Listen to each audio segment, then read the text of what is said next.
പരിശുദ്ധ പരമദിവ്യകാരുണ്യത്തിന് എന്നേരവും ആരാധനയും സ്തുതിയും പുകഴ്ചയും ഉണ്ടായിരിക്കട്ടെ. പരിശുദ്ധ പരമദിവ്യകാരുണ്യത്തിന് എന്നേരവും ആരാധനയും സ്തുതിയും പുകഴ്ചയും ഉണ്ടായിരിക്കട്ടെ. പരിശുദ്ധ പരമദിവ്യകാരുണ്യത്തിന് എന്നേരവും ആരാധനയും സ്തുതിയും പുകഴ്ചയും ഉണ്ടായിരിക്കട്ടെ. അമ്മേ പരിശുദ്ധയമ്മേ, അമ്മേ പരിശുദ്ധ അമ്മേ, ദൈവമാതാവേ, ദൈവമാതാവേ, കൃപാസനത്തിലൂടെ ഞങ്ങൾക്കും ഞങ്ങളുടെ ദേശത്തിനും അമ്മ മാധ്യസ്ഥം തേടിത്തന്ന എല്ലാ അനുഗ്രഹങ്ങൾക്കും കൃപകൾക്കും ഞങ്ങളിപ്പോൾ ഹൃദയം നിറഞ്ഞ നന്ദി പറയുന്നു. ഹല്ലേലൂയ.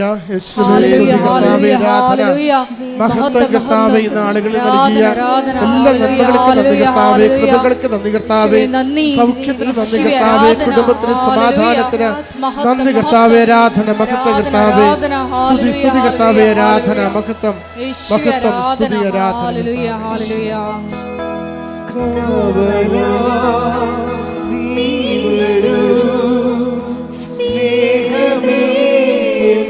ദൈവമേ ശാന്തിയാ സൗഖ്യമാ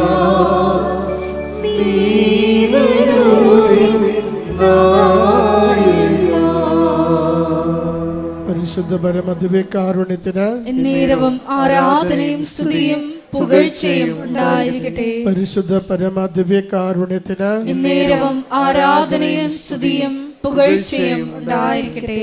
പരിശുദ്ധ പരമദിവ്യകാരുണ്യത്തിന് എന്നേരവും ആരാധനയും സ്തുതിയും പുകഴ്ചയും ഉണ്ടായിരിക്കട്ടെ. അമ്മേ പരിശുദ്ധയമ്മേ, അമ്മേ പരിശുദ്ധ അമ്മേ, ദൈവമാതാവേ, 2004 ഡിസംബർ 7-ാം തീയതി ഉച്ചകഴിഞ്ഞ് 2:30 കൃപാസനത്തിൽ സംഭവിച്ച അമ്മയുടെ പ്രത്യക്ഷപ്പെടലിനെ കുറിച്ച് തിരുസഭയ്ക്ക് സമർപ്പിച്ചിരിക്കുന്ന പഠനരേഖകളുടെ മേൽ വസ്തുനിഷ്ഠവും ദൈവശാസ്ത്ര വിധിപ്രകാരമുള്ളതുമായ അന്വേഷണ പഠനങ്ങൾ നടത്തി ആ പ്രത്യക്ഷപ്പെടലിലൂടെ പ്രകടമായ ദൈവമാതാവിന്റെ പ്രത്യേക കരുതലും സംരക്ഷണവും വെളിപ്പെടുത്തുന്ന പീഡിതരുടെ ആശ്വാസവും പ്രവാചകന്മാരുടെ രാജ്ഞിയും വാഗ്ദാനത്തിന്റെ പേടകവും പ്രപഞ്ച പ്രകൃതിയുടെ മാതാവുമായ പരിശുദ്ധ അമ്മയുടെ ഭക്തി തിരുസഭയിൽ കൂടുതൽ പ്രചരിച്ച്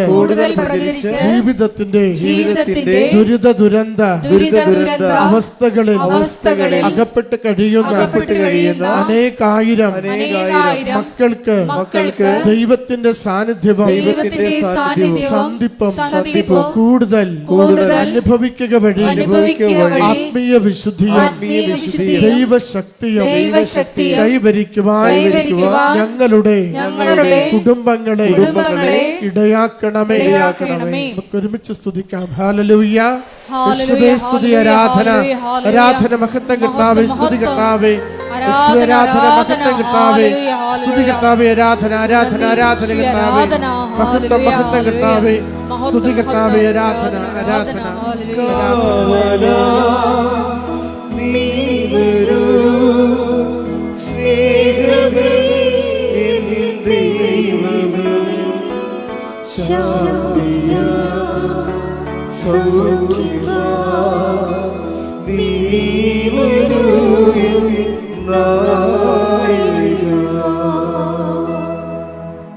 പരിശുദ്ധ പരമദിവ്യകാരുണ്യത്തിന് എന്നേരവും ആരാധനയും സ്തുതിയും പുകഴ്ചയും ഉണ്ടായിരിക്കട്ടെ. പരിശുദ്ധ പരമദിവ്യകാരുണ്യത്തിന് എന്നേരവും ആരാധനയും സ്തുതിയും പുകഴ്ചയും ഉണ്ടായിരിക്കട്ടെ. പരിശുദ്ധ പരമദിവ്യകാരുണ്യത്തിന് എന്നേരവും ആരാധനയും സ്തുതിയും പുകഴ്ചയും ഉണ്ടായിരിക്കട്ടെ.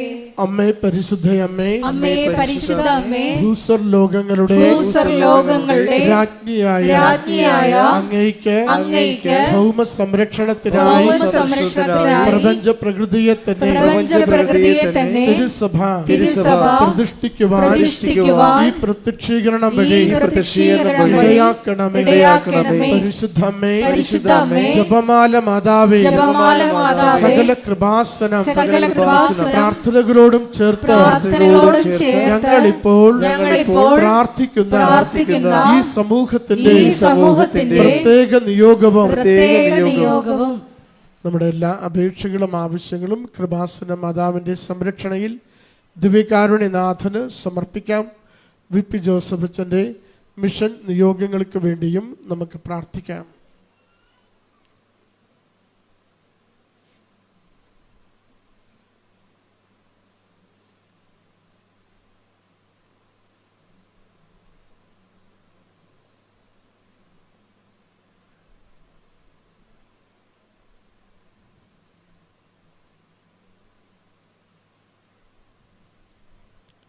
അമ്മയുടെ പ്രത്യക്ഷീകരണത്തിന്റെ ഈ അനുഗ്രഹവേളയിൽ ഞങ്ങൾക്ക് സാധിച്ചു തരുവാൻ കനിയണമേ. ആമേൻ. ഒരുമിച്ച് സ്തുതിക്കാം. ഹല്ലേലൂയ. യേശുവേ സ്തുതി, ആരാധന, മഹത്വം കർത്താവേ. സന്ദേശത്തിലൂടെ അവിടുത്തെ കൃപ ഞങ്ങൾക്ക് ചൊരിയണമേ. രോഗങ്ങൾക്ക് സൗഖ്യം നൽകണമേ. ജീവിത പ്രശ്നങ്ങൾക്ക് പരിഹാരം നൽകണമേ. ആഗ്രഹത്തോടെ ഈ ആലയത്തിലായിരിക്കുന്ന ഓരോ മക്കളുടെ മേലും കരുണയായിരിക്കണമേ. ഹൃദയത്തിന്റെ നൊമ്പരങ്ങളെയും ജീവിതത്തിന്റെ പ്രതിസന്ധികളെയും തരണം ചെയ്യുവാൻ അവിടുന്ന് സഹായിക്കണമേ. മക്കൾക്ക് തുടർ പഠനത്തിന്റെ വഴികൾ തുറന്നു കൊടുക്കണമേ. വിദേശത്തുള്ളവരെ അവിടുന്ന് നിരന്തരം സംരക്ഷിക്കണമേ. ഹല്ലേലൂയ. യേശുവേ സ്തുതി കർത്താവേ. ആരാധന ആരാധന ആരാധന കർത്താവേ. മഹത്വം സ്തുതി ആരാധന. ഗായക സംഘത്തോട് ചേർന്ന് കരങ്ങളടിച്ച് ദിവ്യകാരുണ്യനാഥനെ മഹത്വപ്പെടുത്തി പാടി പ്രാർത്ഥിക്കാം.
ഒരിക്കൽ കൂടി ഈ ധ്യാനം നയിക്കുവാൻ പോകുന്ന ജോസഫിനെ ഈ അൾത്താറിൽ സമർപ്പിച്ച് നമുക്ക് പ്രാർത്ഥിക്കാം. അച്ഛന്റെ ആരോഗ്യത്തെ പ്രത്യേകമായിട്ട് സമർപ്പിച്ച് പ്രാർത്ഥിക്കാം. ഏറ്റെടുത്തിരിക്കുന്ന എല്ലാ മിഷൻ ദൗത്യങ്ങളെയും പ്രത്യേകമായിട്ട് അൾത്താറിൽ സമർപ്പിച്ച് പ്രാർത്ഥിക്കാം. കൃപാസനത്തിന്റെ എല്ലാ ശുശ്രൂഷ മേഖലകളെയും സമർപ്പിച്ച് പ്രാർത്ഥിക്കാം. നിർമ്മാണ പ്രവർത്തനങ്ങളെ സമർപ്പിച്ച് പ്രാർത്ഥിക്കാം. ഹല്ലേലൂയ ഹല്ലേലൂയ. മഹത്വം മഹത്വം. ആരാധന ആരാധന.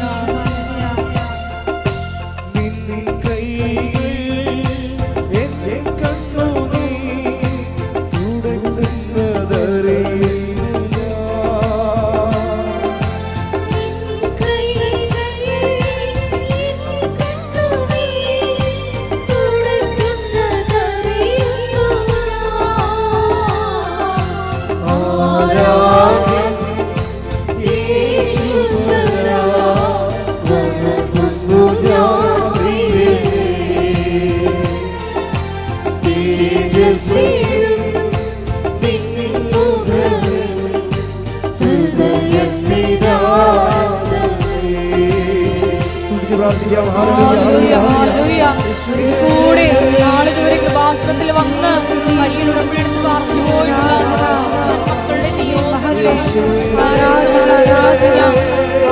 സമയങ്ങളിൽ സോഷ്യൽ മീഡിയ പ്ലാറ്റ്ഫോമുകളിലൂടെ ധ്യാനത്തിൽ പങ്കെടുത്ത് പ്രാർത്ഥിക്കുവാൻ മുഴുവൻ മക്കളുടെ നിയോഗങ്ങളെ സമർപ്പിച്ച് പ്രാർത്ഥിക്കാം. എല്ലാവരെയും പരിശുദ്ധ അമ്മയുടെ പ്രത്യക്ഷീകരണത്തിന്റെ സാക്ഷികളാക്കി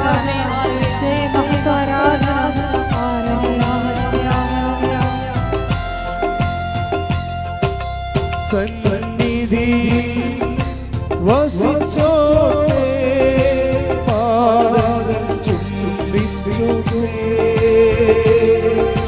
സന്നിധിയിൽ വസിച്ചോട്ടെ, പാദങ്ങൾ ചുംബിച്ചോട്ടെ. സന്നിധിയിൽ വസിച്ചോട്ടെ, പാദങ്ങൾ ചുംബിച്ചോട്ടെ. ആരാധന യേശുവരാ, വണങ്ങുന്നു ഞാൻ പ്രിയനേ. തേജസ്സേഴും നിൻ മുഖവും ഹൃദയത്തിനാനന്ദമേ. സ്തുതിക്കാം. ഹല്ലേലൂയ. ഹല്ലേലൂയ, ഹല്ലേലൂയ. മഹത്വം, മഹത്വം. ആരാധന, ദൈവപിതാവേ സ്തുതി. പിതാവേ മഹത്വം, സ്നേഹപിതാവേ ആരാധന. ഹല്ലേലൂയ, ഹല്ലേലൂയ. ഹല്ലേലൂയ, ഹല്ലേലൂയ.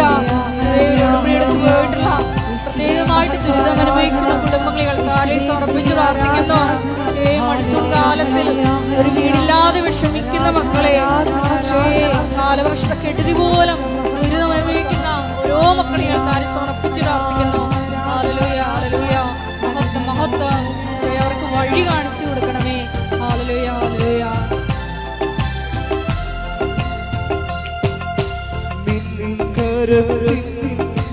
ആശ്ലേഷം പകരുന്നു ബലം എന്നിൽ.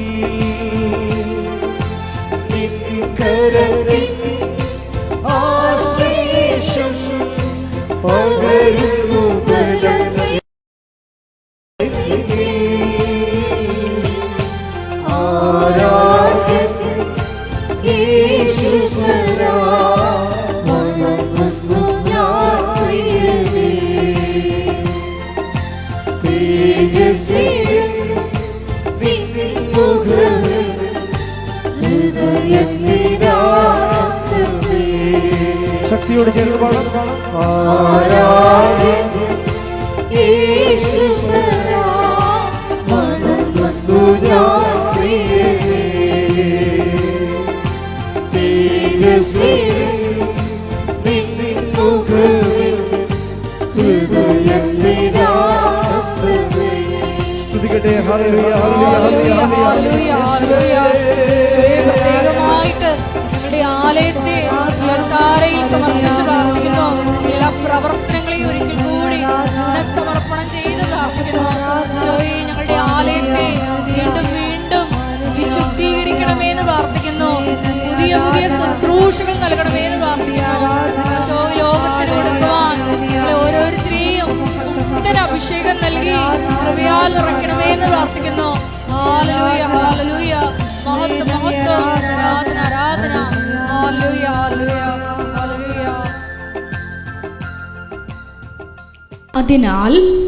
അതിനാൽ വേണ്ട സമയത്ത് കരുണയും കൃപാവരവും ലഭിക്കുന്നതിനായി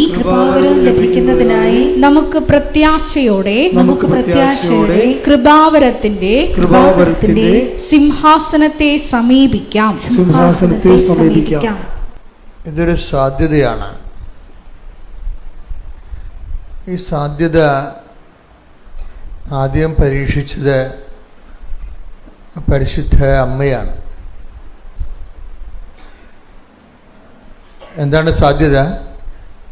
വേണ്ട സമയത്ത് പറഞ്ഞേ, വേണ്ട സമയത്ത് കരുണയും കൃപാവരവും ലഭിക്കുന്നതിനായി നമുക്ക് കൃപാവരത്തിന്റെ സിംഹാസനത്തെ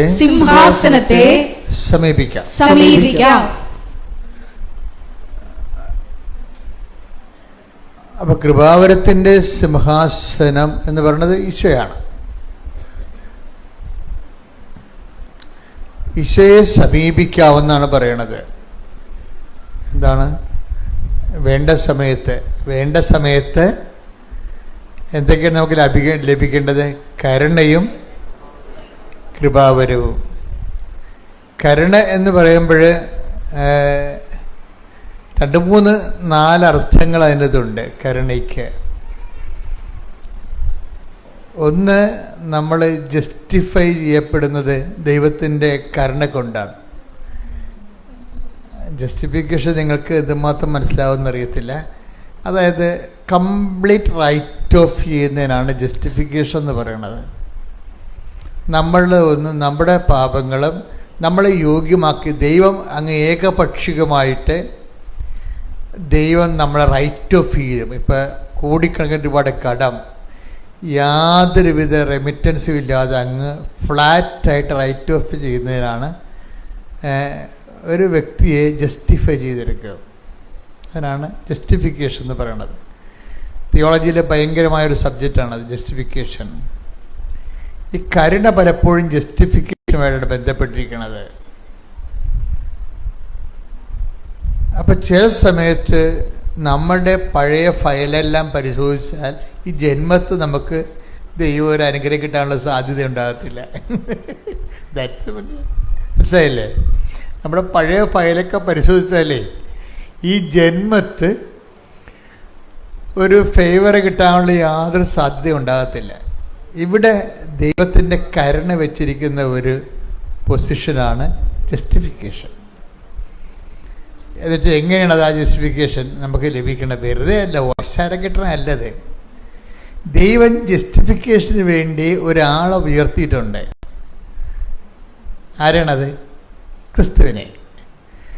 എന്നിട്ട് ക്രിസ്തുവിൻ്റെ കുരിശുരൂപം കണ്ടിട്ട് എൻ്റെ പാപങ്ങൾക്ക് പരിഹാരം അവൻ ഏറ്റെടുത്തു എന്ന് ഞാൻ വിശ്വസിക്കുമ്പോഴാണ് ജസ്റ്റിഫിക്കേഷൻ വരണത്. വെറുതെ അവനല്ല, ക്രിസ്തുവിൻ്റെ പാപങ്ങൾക്ക് പരിഹാരമാണെന്ന്. അതാണ് ജസ്റ്റിഫിക്കേഷൻ ബൈ ഫെയ്ത്ത് ആയിട്ട് വരണത്, വിശ്വാസത്തിൽ നീതീകരണം വരണത്. യേശു എനിക്ക് പകരക്കാരനായി, എനിക്ക് കിട്ടേണ്ട ശിക്ഷ അവൻ ശരീരത്തിൽ ഏറ്റെടുത്തു. അതാണ് take the bed of God. ശരീരത്തിൽ ശിക്ഷ വിധിച്ചു. റോമ 8:3 ശരീരത്താൽ ബലഹീനമാക്കപ്പെട്ട നിയമത്തിന് അസാധ്യമായത് ദൈവം ചെയ്തു. അവിടുന്ന് തന്റെ പുത്രനെ പാപപരിഹാരത്തിനു വേണ്ടി പാപകരമായ ശരീരത്തിന്റെ സാദൃശ്യത്തിൽ അയച്ചുകൊണ്ട് പാപത്തിന് ശരീരത്തിൽ ശിക്ഷ വിധിച്ചു. അതിനെ കുരിശുരൂപം ഇങ്ങനെ വെച്ചിരിക്കണത്. ഇപ്പം എല്ലാ മിക്ക കത്തോലിക്ക റീത്തുകളിലും കുരിശുരൂപം ഇങ്ങനെ രൂപത്തോടെ കാണിക്കും. ചില സഭകളിൽ കുരിശ് മാത്രമേ കാണിക്കത്തുള്ളൂ. ഓർത്തഡോക്സ് സഭയിലൊക്കെ കുരിശ് പീഡാനുഭവം അനുഭവിച്ച പഞ്ചക്ഷതങ്ങളെ കാണിക്കും, മുൾക്കിരീടത്തെ കാണിക്കും, തിരുവിലാലും മുറിവ് ഇങ്ങനെ തുറന്നു കിടക്കണ കാണിക്കും. എന്താ കാര്യം? ഇത് കണ്ടുകൊണ്ടാണ് അവന് ഭാവിക്കണമെന്നൊരു വചനമുണ്ട്. ആണിത് വരണത്. അവിടുന്ന്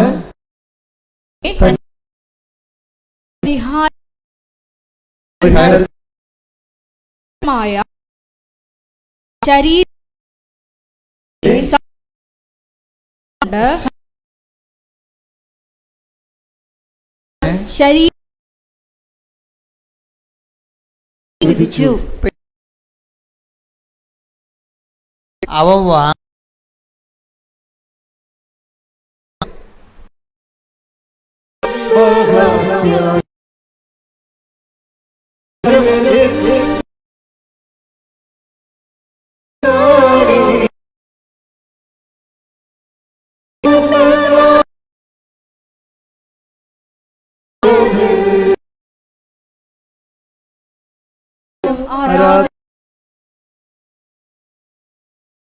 പരമ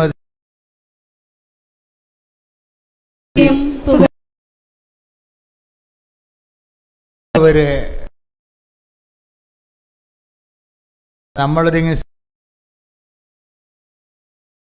നോക്കിയ പോലല്ല, വിശ്വസിച്ചു എന്ന് എൻ്റെ അർത്ഥം. പറഞ്ഞ മനസ്സിലായില്ലേ? അവൻ എനിക്ക് ഞാൻ വാങ്ങിക്കാനുള്ള ശിക്ഷ അവൻ അവൻ്റെ ശരീരത്തിൽ ഏറ്റെടുത്തു. എനിക്ക് വേണ്ടി അവൻ പേയ്മെൻറ്റ് നടത്തിയെന്ന് ഞാൻ പേയ്മെൻറ്റ് നടത്തുന്നതിന് പകരം എനിക്ക് വേണ്ടി അവൻ പേയ്മെൻറ്റ് നടത്തി. ദൈവപിതാവിൻ്റെ തിരുസന്നിധിയിൽ പരിഹാരം ചെയ്തു. അപ്പോഴും പാപത്തിൻ്റെ ഇരുട്ടിൽ നിന്നാണ് ഞാൻ പ്രകാശത്തിലേക്ക് വരണത്. പണ്ട് മുതലേ മനുഷ്യൻ്റെ ഏറ്റവും വലിയ പ്രശ്നമാണ് ഇരുട്ട്. 5000 കൊല്ലം മുമ്പാണ് ഇന്ത്യയിൽ ഇരുട്ടിനെ മാറ്റാൻ വേണ്ടി പ്രാർത്ഥിച്ചത്. ഋഷിമാരൊക്കെ പ്രാർത്ഥിച്ചില്ലേ, തമസോമ ജ്യോതിർഗമയ, ഇരുട്ടിൽ നിന്ന് ഞങ്ങളെ പ്രകാശത്തിലേക്ക് നയിക്കണമേ. കാര്യം മനുഷ്യന്മാരിവിടെ വന്ന കാലം മുതൽ ഇപ്പോൾ കുറേ ആൾക്കാർ ഈ കാബ സ്റ്റോണിനൊക്കെ കല്ലെറിയത്തില്ലേ അല്ലേ? മുസ്ലിം സഹോദരങ്ങൾ കാബ സ്റ്റോണിൽ പോയി കല്ലെറിയും, പിശാചിനെ കല്ലെറിയും.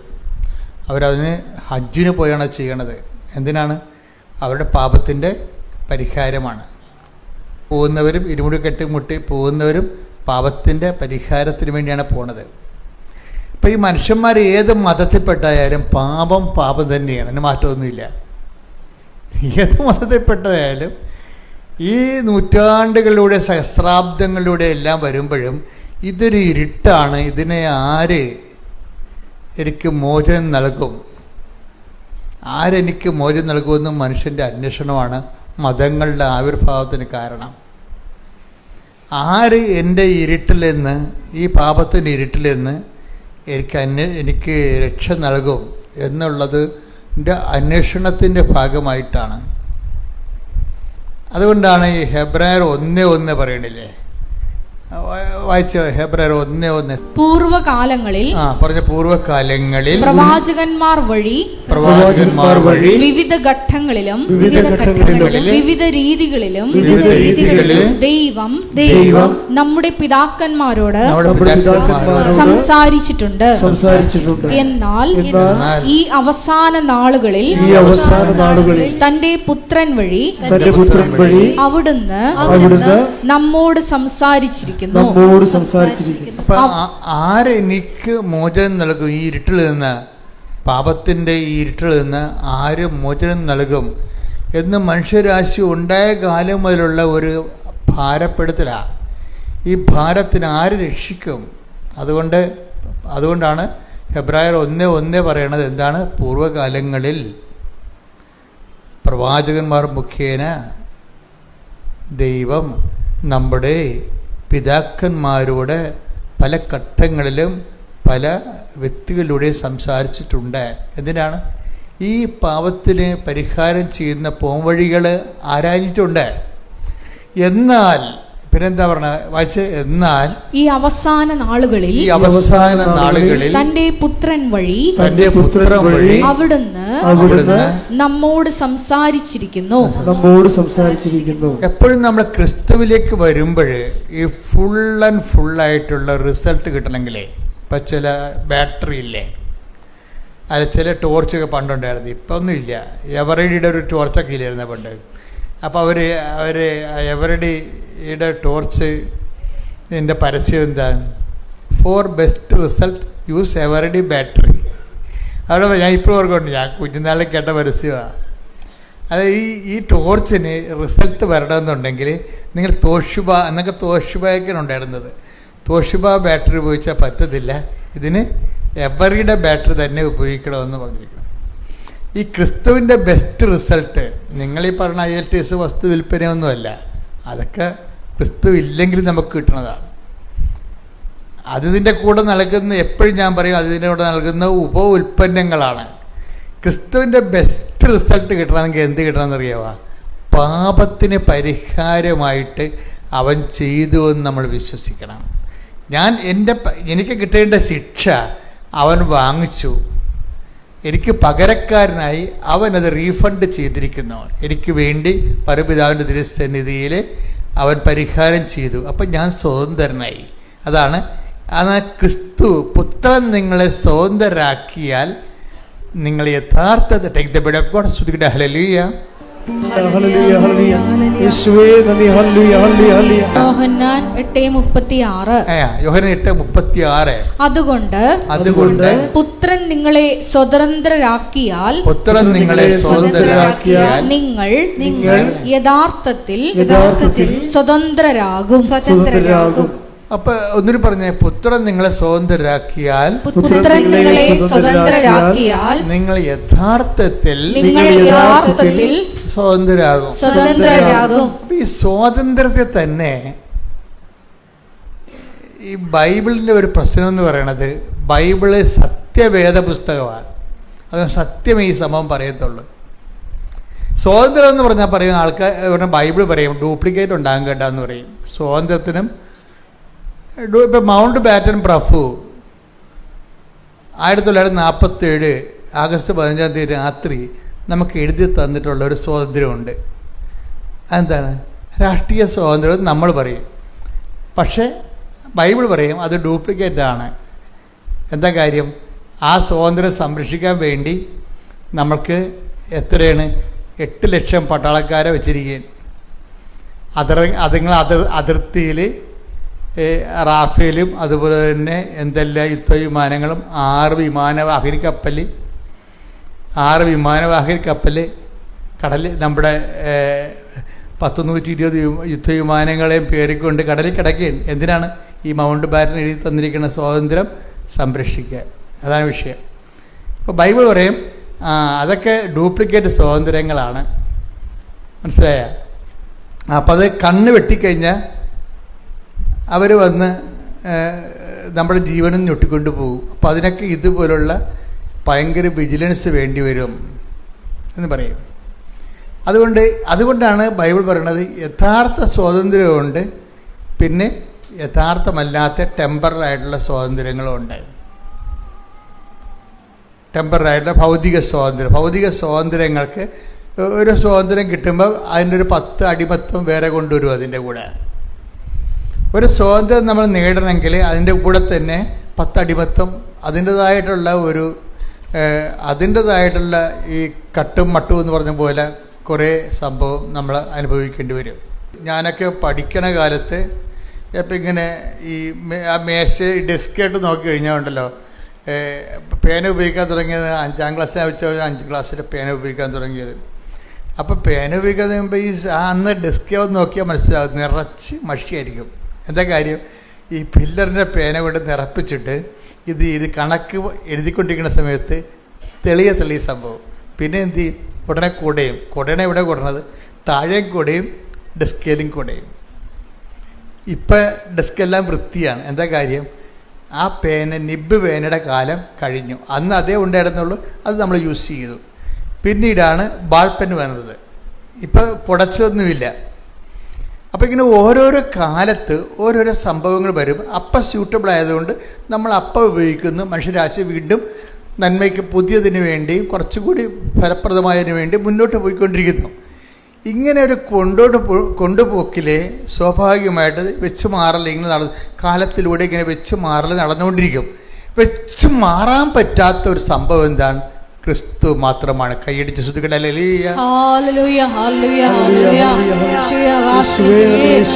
രക്ഷ നൽകപ്പെട്ട ഒരേ ഒരു നാമമാണ് അവിടുത്തേതെന്ന് ഞങ്ങൾ ഏറ്റുപറയുന്നു. ഹല്ലേലൂയ ഹല്ലേലൂയ.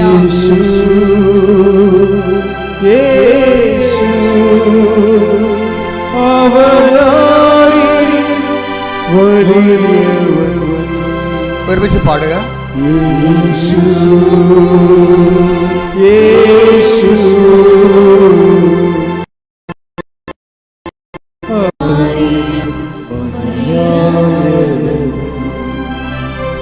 യേശു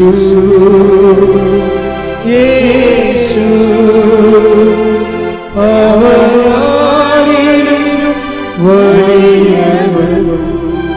പരിശുദ്ധ പരമ ദിവ്യകാരുണ്യത്തിന് ആരാധനയും സ്തുതിയും പുകഴ്ചയും ഉണ്ടായിരിക്കട്ടെ. ഞാൻ മനസ്സിലാക്കിയിരിക്കുന്നത് ഒരു മനുഷ്യൻ്റെ ഏറ്റവും വലിയ ദുരന്തം ഈ ഭൂമിയിലെന്ന് പറയുന്നത്, ഏറ്റവും വലിയ ദുരന്തങ്ങളുടെ ഒരു തട്ടകമാണല്ലോ ഈ ഭൂമി എന്ന് പറയുന്നത്. ഇപ്പോൾ ഒരു കപ്പലും മറിഞ്ഞ് കിടക്കണില്ലേ? അതിൻ്റെ 10 കണ്ടെയ്നർ കടലിൽ ഒഴുകി നടക്കുകയാണ്. ഒരു ദുരന്തമാണ്. ദൈവം അനുഗ്രഹിച്ച് ആളപായമൊന്നും ഇല്ലാത്തതിന് ദൈവത്തിന് നന്ദി. മഴ തുടങ്ങിയിട്ടുണ്ട്, ദുരന്തക്കാഴ്ച കണ്ടുകൊണ്ടിരിക്കുന്നു നമ്മൾ. അപ്പം ഇങ്ങനെ ദുരന്തങ്ങൾ ഇവിടെ സുഖവും സന്തോഷവും ഉള്ള പോലെ തന്നെ ദുരന്തങ്ങളും അതിൻ്റെ കൂടപ്പിറപ്പായിട്ട് ഇങ്ങനെ വന്നുകൊണ്ടേയിരിക്കും.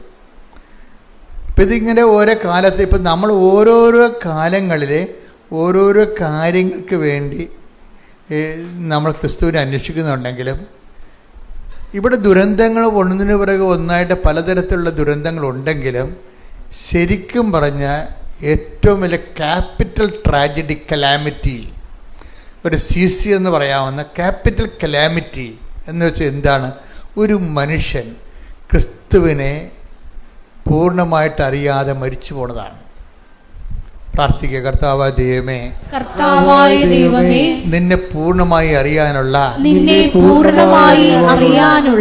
എൻ്റെ ആഗ്രഹത്തെയും എൻ്റെ അവകാശത്തെയും നീ ആത്മജ്ഞാനം നൽകിക്കൊണ്ട് അഭിഷേകം നൽകണമേ. ശ്രുതികട ഹല്ലേലൂയ. മഹത്വം മഹത്വം, ആരാധന ആരാധന. ദൈവപിതാവേ നന്ദി, ദൈവപിതാവേ മഹത്വം, ദൈവപിതാവേ ആരാധന. ഹല്ലേലൂയ ഹല്ലേലൂയ ഹല്ലേലൂയ. ദൈവശികൊണ്ട്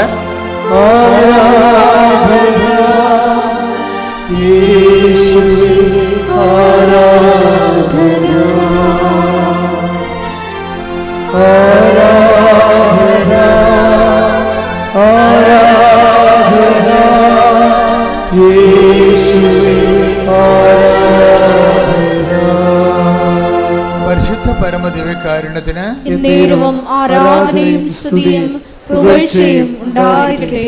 പരിശുദ്ധാത്മാവ് പറയണത് വെച്ചാൽ നിങ്ങളെ ക്രിസ്തുവിൽ നിന്ന് ദൈവം ഉദ്ദേശിക്കുന്നത് നിങ്ങൾ ഉദ്ദേശിക്കണമെന്നാണ് പറയണത്. മനസ്സിലായ? ക്രിസ്തുവിൽ നിന്ന് ക്രിസ്തുവിനെ കൊണ്ട് ദൈവം ഉദ്ദേശിക്കുന്നത് നിങ്ങൾ ഉദ്ദേശിക്കണമെന്നാണ്. എന്താ കാര്യം? ഒരു മനുഷ്യൻ്റെ ആത്മരക്ഷയും അതിൻ്റെ വളർച്ചയും. ഇതിനു വേണ്ടിയാണ് നിങ്ങൾ ക്രിസ്തുവിനെ ആസ്പദം വെക്കണമെങ്കിൽ നമ്മൾ ഇന്ന് പറയുന്ന പല കാര്യങ്ങളും എന്താണ്? നമ്മൾ വിചാരിക്കുന്നതിന് മുമ്പ് തന്നെ ഈ വിഷയത്തിൽ നമ്മൾ തീരുമാനം ഉണ്ടാകും. ഞാൻ എപ്പോഴും അമ്മയുടെ കൂടെ നടക്കുന്ന ഒരാളാണ്. ചിന്തിച്ചും ആലോചിച്ചും പറഞ്ഞും അമ്മയോട് സംസാരിച്ചും ഒക്കെ ഞാൻ എപ്പോഴും അമ്മയോട് ചോദിച്ചിരിക്കുന്ന കാര്യങ്ങളെല്ലാം ഈ എൻ്റെ മനസ്സിലെപ്പോഴും പരിശുദ്ധ തോന്നിയിരിക്കുന്നത് ഈ ക്രിസ്തു രഹസ്യങ്ങളുടെ ഒരു കുറേ താക്കോൽ അമ്മയുടെ കയ്യിലുണ്ടെന്നുള്ളതാണ്. ക്രിസ്തു രഹസ്യങ്ങളുടെ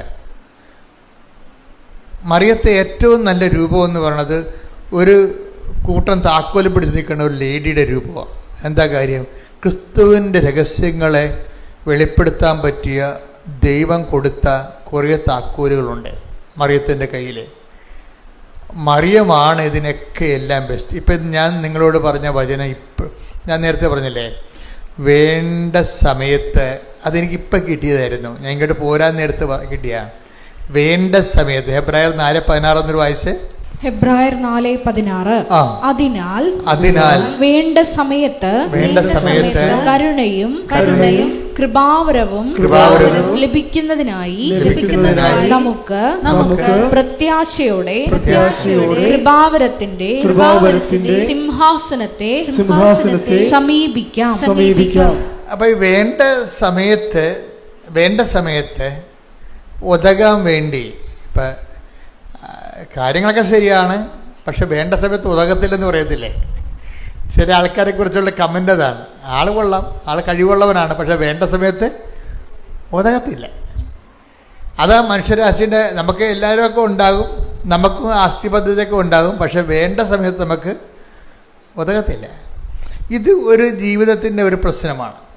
വേണ്ട സമയത്ത് എല്ലാവരും ഉണ്ട്, പക്ഷെ വേണ്ട സമയത്ത് ഉതകത്തില്ല. അതുകൊണ്ടാണ് മനുഷ്യൻ പറയണത് അകലത്തെ ബന്ധുവിനേക്കാൾ നല്ലതാണ് അയലത്തെ ശത്രു. അത് വേണ്ട സമയത്ത് ഉതകണം അവനായിരിക്കും, ബന്ധുവൊക്കെ ആയിരിക്കും, പക്ഷേ വേണ്ട സമയത്ത് വേണ്ട സമയത്ത് എന്ന് പറയണത് ആണ് ഉതകണമെങ്കിൽ വേണ്ട സമയത്ത് തന്നെ ഉതകണം. അത് കഴിഞ്ഞിട്ട് ഉതകിയിട്ട് കാര്യമില്ല.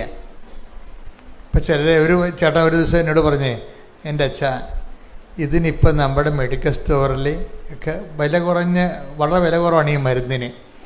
പക്ഷേ എൻ്റെ അമ്മയ്ക്ക് ഈ രോഗം വന്നപ്പോഴേ ഈ മരുന്ന് ജർമ്മനിയിലേ ഉണ്ടായിരുന്നുള്ളൂ. അത് ഞങ്ങൾ വരത്തിച്ചിട്ട് ബോംബെയിൽ എത്തിയായിരുന്നു. അപ്പോൾ അമ്മ മരിച്ചു പോയെന്ന്. വേണ്ട സമയത്ത് ആ മരുന്നുണ്ട്, അവരെത്തിച്ചതാണ്. ഇന്ന് ഈ ചന്തയിൽ ഇങ്ങനെ ഏതെവിടെ ചെന്ന് ചോദിച്ചാലും കിട്ടണം മരുന്ന്. ഒരു കാലത്ത് അന്ന് അയാൾ കരയണ സങ്കടപ്പെട്ട് പറഞ്ഞാണ്, ഈ മരുന്ന് ഇന്നത്തെ പോലെ അവസാനം ഉണ്ടായെങ്കിൽ എൻ്റെ അമ്മ ഇന്നും ഉണ്ടായനാണ്. എൻ്റെ കാര്യത്തിൽ വേണ്ട സമയത്ത് അത് ഉതകില്ലെന്ന് അയാൾ പറയണത്. അപ്പോൾ എന്തുകൊണ്ട് ഇല്ല എന്നല്ല പ്രശ്നം, വേണ്ട സമയത്ത് ഉതകുകയാണ്. അപ്പോഴീ വേണ്ട സമയത്ത് നമുക്ക് ഉതകാൻ വേണ്ടിയാണ് ദൈവം എന്താണ് ക്രിസ്തുവിനെ അയച്ചിരിക്കുന്നത്. ഫ്രീഡില്ലേ? ക്രിസ്തുവിനെ അയച്ചതിൻ്റെ ഒരു ലക്ഷ്യം എന്താ? വേണ്ട സമയത്ത് നമുക്ക് ഉതകുക, വേണ്ട സമയത്ത് വേണ്ട കാര്യത്തിന് ഉതകുക. അതുകൊണ്ട് എന്താ പറയണത്, അതിന് നമുക്ക് കുറേ സാധനങ്ങൾ വേണം. ഒന്ന്, വേണ്ട സമയത്ത് ഉതകണമെങ്കിൽ എന്ത് ചെയ്യണം? നമ്മൾക്ക് കുറേ കാര്യം റൈറ്റ് ഓഫ് ചെയ്ത് കളയണം. അതാണ് വേണ്ട സമയത്ത് കരുണ കിട്ടണം. കരുണയെന്ന് പറഞ്ഞാൽ എന്താണ്? മേഴ്സി എന്ന് വെച്ചാൽ ഗ്രേസാണ് കരുണ. ഗ്രേസ് എന്ന് പറയുന്നതിൻ്റെ ഉദ്ദേശം രണ്ട് കാര്യങ്ങളാണ്. ഒന്ന്, ഗ്രേസ് ഒരു ഫ്രീ ഗിഫ്റ്റാണ്. ക്രിസ്തുവിലൊരു ആളെ വിശ്വസിക്കുമ്പോൾ തന്നെ ദൈവം അലോട്ട് ചെയ്യുന്നതാണ് ദൈവത്തിൻ്റെ പവർ ഓഫ് ഗോഡ് എന്ന് പറയുന്നത്. ഇതിൻ്റെ ഏറ്റവും വലിയ ഗുണമെന്ന് പറയുന്നത് പാപം ചെയ്യാതിരിക്കാനുള്ള കഴിവാണ്. നമ്മൾ അതിനെക്കുറിച്ച് ചിന്തിക്കാറ് പോലും ഇല്ല. നമ്മൾ കൃപാവരം എന്നൊക്കെ പറയുമെങ്കിലും കൃപാവരത്തിൻ്റെ അൾട്ടിമേറ്റ് ഉദ്ദേശം എന്താണെന്നറിയാമോ? ദൈവം ഉദ്ദേശിക്കണത് പാപം ചെയ്യാതിരിക്കാനുള്ള കഴിവാണ്. ബാക്കിയെല്ലാം ഇത് ഈ ഒരു സ്റ്റാറ്റസ് കിട്ടിയാൽ ബാക്കിയുള്ളതൊന്നും പ്രശ്നമല്ല. ഈ ഗ്രേസിൻ്റെ വരപ്രസാദത്തിൻ്റെ ഏറ്റവും വലിയ ഇഫക്റ്റ് എന്ന് പറയുന്നത് ഒന്ന് പാപം ചെയ്യാതിരിക്കാനുള്ള കഴിവാണ്. കാര്യം പാപമാണ് ഈ രൂപത്തിലാക്കി ക്രിസ്തുവിനെ പോലും ആക്കി കളഞ്ഞിരിക്കുന്നത്. അപ്പോൾ ഇത് രണ്ടും കൂടി ഒരുമിച്ച് പോകത്തില്ല. ഇപ്പോൾ ഒരു പാപകരമായ ജീവിതവും ക്രിസ്തുവിലുള്ള ജീവിതവും തമ്മിൽ ഒരുമിച്ച് പോകത്തില്ല. നിങ്ങൾ ആരും അങ്ങനെ വിചാരിക്കരുത്. അതുകൊണ്ട് തന്നെ ഈ കാര്യത്തിലൊക്കെ ഒരു തീരുമാനം വരണം. എന്തുമാത്രം ഉടമ്പടി പുരോഗമിക്കുന്നു അത്രയും നമ്മൾ വിശുദ്ധിയിൽ വളരാൻ വേണ്ടിയുള്ള ദൈവത്തിൻ്റെ പദ്ധതികളോട് സഹകരിക്കുകയാണ്. പറഞ്ഞേ, എന്തുമാത്രം നമ്മൾ ഉടമ്പടിയിൽ പുരോഗമിക്കുന്നു അത്രയും നമ്മൾ വിശുദ്ധി വളരാനുള്ള ദൈവത്തിന്റെ പദ്ധതികളോട് സഹകരിക്കുകയാണ്. ദൈവത്തിന്റെ ഒരു പദ്ധതി ഉണ്ട്. എന്താണ് കാര്യം? നമ്മൾ വിശുദ്ധിയിൽ വളരണം. അപ്പോൾ ആ പദ്ധതിയോടുള്ള സഹകരണമാണ് ഈ ഉടമ്പടി. അമ്മ എന്താ ചെയ്യണത്? ഈ വേണ്ട സമയത്ത് നമുക്ക് കരുണയും കൃപാവരവും ലഭിക്കുന്നതിന് വേണ്ടി കൃപാവരത്തിന്റെ സിംഹാസനത്തെ സമീപിക്കാം. അപ്പൊ ഈ കൃപാവരത്തിന്റെ സിംഹാസനത്തെ വേണ്ട സമയത്ത് ദൈവത്തിൻ്റെ കരുണ ലഭിക്കാൻ വേണ്ടി ആദ്യം സമീപിച്ചത് ആരാണ്? അമ്മയാണ്. ഇല്ല, ഇതാണ് എന്നോട് ഇപ്പം പറഞ്ഞത്. ഇങ്ങോട്ട് കയറാൻ നേരത്ത് പറഞ്ഞ ഇതാണ്. ഈ കൃപാവരത്തിൻ്റെ ഈ ഹെബ്രായർ 4:16 അനുസരിച്ചുകൊണ്ട് ഒരു മനുഷ്യൻ്റെ വേണ്ട സമയത്ത് അവന് ദൈവത്തിൻ്റെ കരുണ ലഭിക്കാൻ വേണ്ടി ദൈവത്തിൻ്റെ കൃപാവരം ലഭിക്കാൻ വേണ്ടി കൃപാവരത്തിൻ്റെ സിംഹാസനമായ ക്രിസ്തുവിനെ ആദ്യം സമീപിച്ചത് ആരാണ്? അമ്മയാണ്. അതാണ് അവർക്ക് വീഞ്ഞില്ല എന്ന് പറയണത്. മനസ്സിലായില്ലേ? ആദ്യത്തെ സമീപനമാണ്. ഇതുകൊണ്ടാണ് നമ്മുടെ ക്രിസ്തുവിലുള്ള ജീവിതത്തിൻ്റെ ഒരു മെൻറ്റർ എന്ന് പറയുന്നത് ആരാണ്? ഒരു ക്രിസ്ത്യൻ ലൈഫിൻ്റെ മെൻറ്റർ ആരാണ്? മറിയമാണ് ശരിക്കും. ഇപ്പം ഞാൻ നിങ്ങളുടെ ആദ്യം പറഞ്ഞ വചനമുണ്ടല്ലോ, എന്താണ്? ഹെബ്രായർ 1:1 വായിച്ചോ, ഒന്നുകൂടി വായിച്ചേ. പൂർവകാലങ്ങളിൽ പ്രവാചകന്മാർ വഴി വിവിധ ഘട്ടങ്ങളിലും വിവിധ രീതികളിലും ദൈവം നമ്മുടെ പിതാക്കന്മാരോട് സംസാരിച്ചിട്ടുണ്ട്. എന്നാൽ ഈ അവസാന നാളുകളിൽ തന്റെ പുത്രൻ വഴി അവിടുന്ന് നമ്മോട് സംസാരിച്ചിരിക്കുന്നു.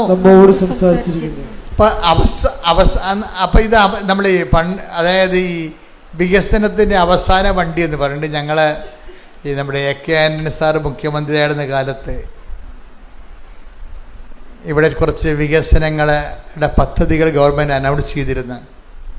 ഇപ്പം ഇവിടെ എന്ത് വികസനം കൊണ്ടുവന്നാലും പ്രതിപക്ഷത്തിരിക്കുന്നവർ ചവിട്ടിത്താത്തുകയും പൊടി പിടിക്കുകയും അത് നശിപ്പിക്കുകയും കേരളത്തിനെ പിന്നോട്ടടിക്കുകയും ചെയ്യും. ഇതൊരു സ്ഥിരം കലാപരിപാടിയായിരുന്നു പണ്ട്.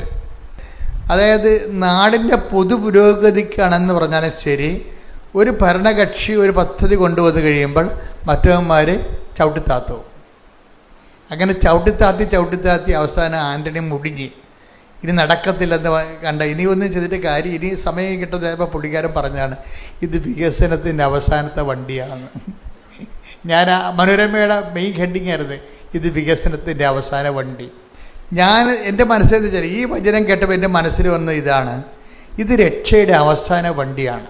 അത് നമ്മളോട് ആര് പറഞ്ഞ പൂർവ്വകാലങ്ങളിൽ പ്രവാചകന്മാർ മുഖേന ഒന്ന് വായിച്ച് വിവിധ ഘട്ടങ്ങളിലും വിവിധ രീതികളിലും ദൈവം നമ്മുടെ പിതാക്കന്മാരോട് സംസാരിച്ചിട്ടുണ്ട്. എന്നാൽ ഈ അവസാന നാളുകളിൽ അവസാന വണ്ടി രക്ഷയുടെ അവസാന വണ്ടിയാണ്. എത്രയോ കാലങ്ങളായിട്ട് ദൈവം പ്രവാചകന്മാരെയും മതസ്ഥാപകരെയും എന്തുമാത്രം മതസ്ഥാപകരുണ്ടായി, എത്രയോ മതസ്ഥാപകരെ ദൈവം വിട്ടു, എന്തുമാത്രം പ്രവാചകന്മാരെ വിട്ടു. ഇനി മനുഷ്യ കഥാനുഗായികളുണ്ട്, മതം സ്ഥാപിച്ചില്ലെങ്കിൽ പോലും അവരുടെ സോക്രട്ടീസിനെ പോലെയുള്ള അവരുടെ നിലപാടുകൾ കൊണ്ട് തന്നെ മനുഷ്യവംശത്തെ സത്യത്തിൻ്റെ പാതയിലേക്ക് പിടിച്ചു ഭരിച്ച് കൊണ്ടുവരാൻ ശ്രമിച്ചിട്ടുള്ളവരുണ്ട്, ഒത്തിരി പേരുണ്ട്. അങ്ങനെ അവസാന കാലങ്ങളിലെ എന്താണ് തൻ്റെ പുത്രൻ വഴി നമ്മളോട് സംസാരിച്ചിരിക്കുന്നത്. എന്താ പറഞ്ഞിരിക്കേണ്ടത്? ഇത് മനുഷ്യൻ്റെ രക്ഷയുടെ അവസാനത്തെ ആളാണ്. ഈ മനുഷ്യരക്ഷയുടെ അവസാനത്തെ ആളാണെന്ന് നമ്മളോട് പുതിയ നിയമത്തിൽ പറഞ്ഞിരിക്കുന്നത് ആരാണ്? അമ്മയാണ് പറഞ്ഞിരിക്കുന്നത്. അതാണ്, ഇത് രക്ഷയുടെ അവസാനത്തെ ആളാണ്. ഇത് ലോകത്തിന് പരിചയപ്പെടുത്തി കൊടുത്തത് മറിയമാണ്.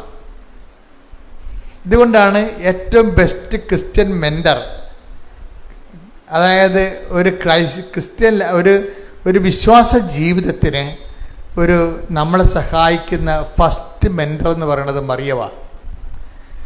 ഈ മറിയത്തിൻ്റെ വായിൽ നിന്നാണ് പരിശുദ്ധാത്മാവ് എങ്ങനെയാണ് ക്രിസ്തുവിനെ സ്വീകരിക്കുന്നതിൻ്റെ ഫണ്ടമെൻ്റൽ ഫോർമുല വെളിപ്പെടുത്തിയിരിക്കുന്നത്. എങ്ങനെയാണ് ഒരു വ്യക്തി നമ്മുടെ ജീവിതത്തിലേക്ക് ക്രിസ്തുവിനെ ഇടപെടുത്തുന്നതിന് എന്താണ് നമുക്ക് ചൂണ്ടിക്കാണിക്കാം. യോഹന്നാൻ പറയും this is the love of God. യോഹന്നാൻ 1:29. അടുത്ത ദിവസം യേശു തന്റെ അടുത്തേക്ക് വരുന്നത് കണ്ട് അവൻ പറഞ്ഞു ഇതാ ലോകത്തിന്റെ പാപം നീക്കുന്ന ദൈവത്തിന്റെ കുഞ്ഞാട്. അപ്പൊ യോഹന്നാൻ കാണിച്ചെന്ന് ചൂണ്ടിക്കാണിക്കണം ചെയ്തത്. മറിയം ചൂണ്ടിക്കാണിക്കുകയല്ല ചെയ്തത്. മറിയം പറഞ്ഞ് ഇങ്ങനെ ചൂണ്ടിക്കാണിക്കേണ്ട ആളല്ല ഇത്. പിന്നെന്താണ്? ഇത് ജീവിതത്തിലോട്ട് ക്ഷണിച്ചു വരുത്തേണ്ട ആളാണ്. ഈ ജീവിതത്തിൽ നമ്മുടെ കൂടെ ജീവിക്കേണ്ട ആളാണ്. ഈ ആൾ നമ്മുടെ കൂടെ ജീവിച്ചു കഴിഞ്ഞാൽ ഇനി ലോകത്തിലുള്ള എല്ലാ വാഗ്ദാനങ്ങളും ഇവനിലാണ്. അതെ, take the bed of God, എല്ലാ വാഗ്ദാനങ്ങളും. 2 Corinthians 1:20. ദൈവത്തിന്റെ സകല വാഗ്ദാനങ്ങളും ക്രിസ്തുവിൽ അതെ എന്ന് തന്നെ. അതായത് അവസാന വണ്ടിയാണ്. അവസാന വണ്ടി എന്ന് പറയുമ്പോൾ കാരിക്കടിച്ച് വന്നിരിക്കണതല്ല, എല്ലാത്തിനും സമാധാനം പറഞ്ഞിരിക്കുന്ന, എല്ലാത്തിൻ്റെയും ആൻസറായിട്ടാണ് എൻ്റെ ഉള്ളത്. മനുഷ്യരാശി ഉഴലുന്ന ആധ്യാത്മികവും ഭൗതികവുമായിട്ടുള്ള എല്ലാത്തിൻ്റെ ആൻസറാണ്. അതാണ് ജീസസ് ഇസ് ദ ആൻസർ എന്ന് പറയുന്നത്. നമ്മൾ എടുത്ത് ചില സ്റ്റിക്കർ കണ്ടിട്ടില്ലേ, Jesus is the answer. This is the answer for all questions ആണ്.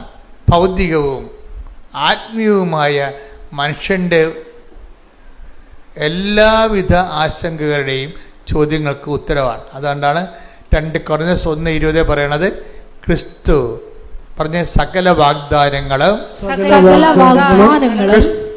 ക്രിസ്തുവിൽ അതേ തന്നെയാണ്. അപ്പൊ ഈ ലോകത്തിന് പറ്റിയതും വരാനിരിക്കുന്ന ലോകത്തിനുള്ള ദൈവം എന്നെല്ലാം നമുക്ക് നൽകിയിരിക്കുന്നത് വാഗ്ദാനത്തിലാണ്. ഇത് വാഗ്ദാനം മുഴുവനുമായിട്ടാണ് ക്രിസ്തുവിലെ ദൈവം ക്രോഡീകരിച്ചിരിക്കുന്നത്. ക്രിസ്തുവിനെ സ്വീകരിക്കുന്നവൻ ദൈവത്തിൻ്റെ എല്ലാ വാഗ്ദാനങ്ങളും നമ്മൾ പ്രാപിക്കുകയാണ്, ദൈവത്തിൻ്റെ എല്ലാ വാഗ്ദാനം പ്രാപിക്കുകയാണ്. അപ്പം അതുകൊണ്ട് തന്നെ ക്രിസ്തുവിനെ സ്വീകരിക്കാൻ വേണ്ടിയുള്ള ഒരു വളരെ ലളിതമായൊരു ഫോർമുലയാണ് അമ്മ പരിശുദ്ധാത്മാവ് അമ്മയിലൂടെ വെളിപ്പെടുത്തുന്നത്. എന്താണ്? ക്രിസ്തുവിനെ നിനക്ക് സ്വീകരിക്കണോ? നീ ഒരു ഫ്രഷ് ഹാൻഡാണ്, നീ ആദ്യമാണ് ക്രിസ്തുവിനെ കേൾക്കുകയാണ്. Do you want to receive Jesus Christ? നിങ്ങൾക്ക് കർത്താവിനെ സ്വീകരിക്കണമെന്നുണ്ടോ? എങ്കിൽ ഇറ്റ് ഈസ് വെരി ഈസി. എന്താ ചെയ്യേണ്ടത്? എന്ത് ചെയ്യണം? നീ അവിടെ പോയി ഏതെങ്കിലും വെള്ളത്തിലോ കടലിലോ പോയി മുങ്ങേണ്ട കാര്യമില്ല. പിന്നെ എന്താ കാരണത്? നീ ഇത്രയേ ഉള്ളൂ, അവൻ പറയണ പോലെ ചെയ്യുക. വചനത്തിലുള്ള ന്യായസ്ഥാനമാണ്. വചനത്തിലെ ഇതൊരു ന്യായസ്ഥാനമാണ് ശരിക്കും. പക്ഷെ ആർക്കും ചെയ്യാം. ഒരു സഭയുടെ ഭാഗമാകാതെ തന്നെ നിന്നെ ക്രിസ്തുവിനെ സ്വീകരിക്കാൻ പറ്റും. എന്താ കാര്യം? ഫ്രഷ് ഹാൻഡ്സിൻ്റെ ദൈവം നൽകുന്ന ഏറ്റവും വലിയ ഒരു ചാൻസാണ്, ഒരു ഒക്കേഷനാണ്, ഒരു ഓഫറാണ്. ഇതൊരു പുതിയ കാലത്തിൻ്റെ പുതിയ ഓഫറാണ്. എന്താണ്? നിനക്ക് നിന്നെ ക്രിസ്തുവിനെ സ്വീകരിക്കണം എങ്കിൽ അതിന് എളുപ്പമാർഗം എന്താണ്? അവൻ പറയണ പോലെ ചെയ്യുക. ഈ ഉടമ്പടിയുടെ ഉൾക്കാമ്പെന്ന് പറഞ്ഞാൽ ഇതാണ്. എന്താ കാര്യം? മറിയം കണ്ടെടുത്ത ക്രിസ്തുവിനെ, ഹെബ്രായർ 4:16 ക്രിസ്തുവിനെയും നമ്മൾക്ക് അക്സസറി ആക്കി തരികയാണ്. എന്ന് വെച്ച് കഴിഞ്ഞാൽ ഒത്തിരി കഷ്ടപ്പെട്ട്, കാര്യം ക്രിസ്തുവിനെ സ്വീകരിക്കുന്നത് ഒരു ദുർവഹമായ ചുമടായി മാറ്റരുതെന്ന് ക്രിസ്തുവിന് ഭയങ്കര ആഗ്രഹമുണ്ട്. നിങ്ങൾ ദുർവഹമായ ചുമടുകൾ മനുഷ്യരുടെ മുമ്പിൽ വെക്കുന്നു, എന്നിട്ട് നിങ്ങളതിൽ പ്രവേശിക്കുന്നില്ല, പ്രവേശിക്കാൻ വന്നവരെ നിങ്ങൾ തടയുന്നു എന്നൊക്കെ പറഞ്ഞ് ക്രിസ്തുവിൻ്റെ സ്റ്റേറ്റ്മെൻ്റ് ഉണ്ട്. അതിനെ അഡ്രസ്സ് ചെയ്തുകൊണ്ടാണ് ഞാൻ ഇപ്പോൾ പരിശുദ്ധനോട് സംസാരിക്കുന്നത്. ഒരു ദുർവഹമായ ചുമടില്ലേ എൻ്റെ അകത്ത്? സിമ്പിളാണ്. എന്താ കാര്യം? അവൻ പറയണത് പോലെ ചെയ്യുക. പ്രാർത്ഥിക്കുക. കർത്താവായ ദൈവമേ, സകല വാഗ്ദാനങ്ങളും ഒന്നായി ക്രിസ്തുവായി മാറിയ ദൈവത്തിന്റെ പദ്ധതി ഉൾക്കൊള്ളാൻ ക്രിസ്തുവിന്റെ വചനം അനുസരിച്ചുകൊണ്ട്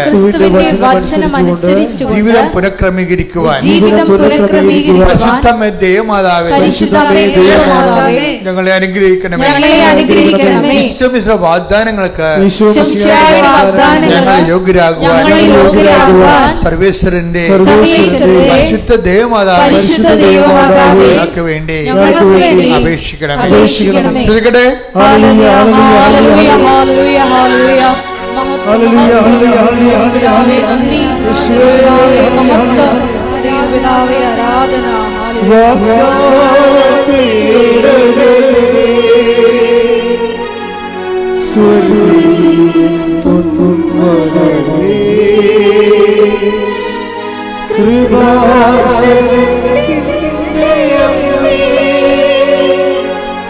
പ്രസാദ